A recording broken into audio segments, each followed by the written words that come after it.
Hello, my name is Daniel Bambušek and I would like to present our ongoing research in the field of augmented reality at the Brno University of Technology. In our research, we focus on end-user robot programming using augmented reality. A user uses a tablet where they move within the workplace to set and connect spatial robot actions bound to the physical places. By design of handheld AR devices that use monoscopic displays, a user has to often look at the virtual content from multiple viewpoints to estimate the depth of the content sufficiently. While it can work without problems in laboratory conditions, real industrial environments usually tend to be very limited in terms of space because of both safety measures and high utilization of floor space. This makes it for the user physically challenging or even impossible to reach certain poses. As you can see in the picture, the robot is caged and accessible from two sides only, which does the work with the AR inconvenient. Moreover, the design of handheld AR forces users to have their arms stretched in mid-air position, pointing the device's camera towards the observed scene, which may result in discomfort, fatigue, or pain when using the devices for longer periods of time. For instance, in this example, the user is trying to annotate the workspace by fitting a virtual box over the black one. However, they can access the black box position only from the narrow opening in front of the table because the safety fence occludes their rest. In the next example, the user places a spatially anchored point, in our terminology the so-called action point, which is basically a container of orientations, robot joint configurations, and actions bound to that particular point in space.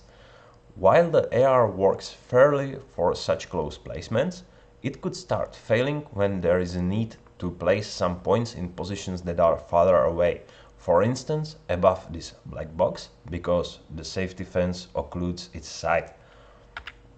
To overcome these reachability-related limitations, we propose a temporal switching to a non-immersive virtual reality that allows the user to see the virtual counterpart of the workspace from any angle and distance, where the viewpoint is controlled using a unique combination of on-screen controls complemented by the physical motion of the handheld device. Using such a combination, the user can position the virtual camera roughly to the desired pose using the on-screen controls and then continue working just as in augmented reality. As a representative of the on-screen controls, we chose on-screen joysticks. We chose this approach because the controls can be situated on the sides of the device, allowing the user to hold it with both hands and control the interface with thumbs, which spreads its weight and therefore reduces the physical load associated with using handheld devices. Our solution also gives users the option to sit down, place the device in a comfortable position and do the work in VR instead of AR when it is convenient. Moreover, in the case of spatial visual programming, it enables the user to program the robot even during program executions, where it would be dangerous to move around the workspace. Compared to traditional 2D monitor solutions, which could be sufficient enough for offline work, our approach allows the user to instantly switch back to AR when needed. To evaluate the proposed approach and observe users' behavior, we conducted a study. It was designed as a within subject and took place in an office-like environment.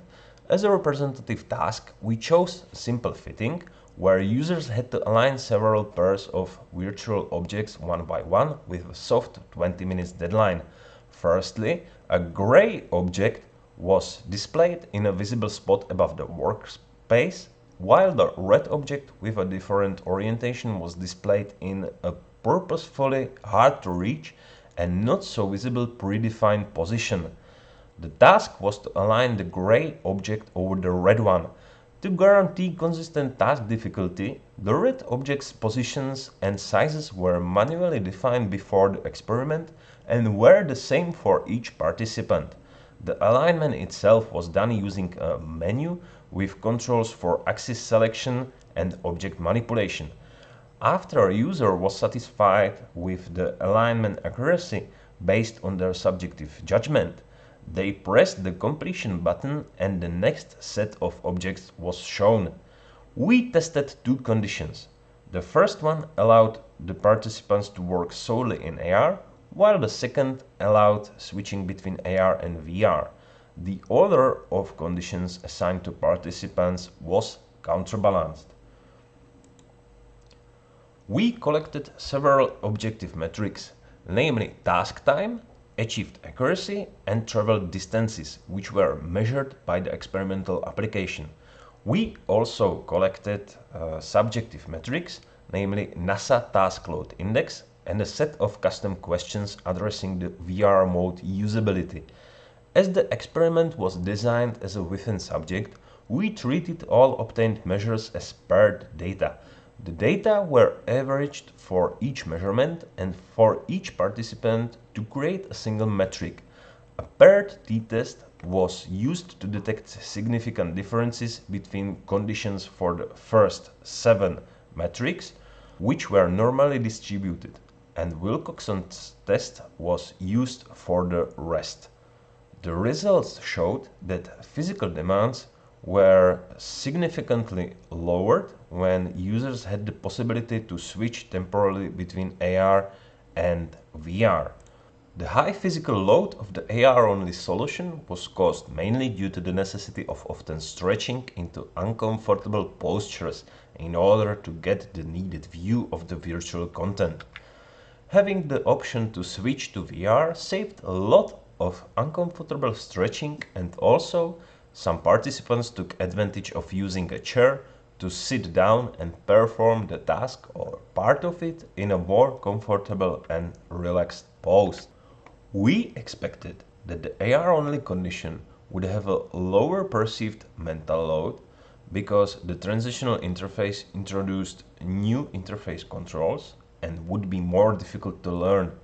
Positively, added on-screen controls complementing the natural physical movement were not perceived as more mentally demanding or time-consuming by the participants. They felt that they performed alike in pure AR, although were objectively slower. Regarding the alignment accuracy and the trajectory of the virtual object, there was no significant difference. The usability of the VR mode was rated as high, with the exception of controlling the viewpoint by virtual joysticks. The use of our approach, allowing temporal switching between AR and VR, can improve the usability of handheld AR, especially in constrained industrial environments where reaching certain poses might be difficult or impossible due to limited space or safety measures. In summary, the approach provided a clear advantage regarding the physical load of users and was well accepted. In future work, there is room for investigating other possibilities for controlling the viewpoint in VR, or it could be also interesting to compare the proposed approach with pure VR.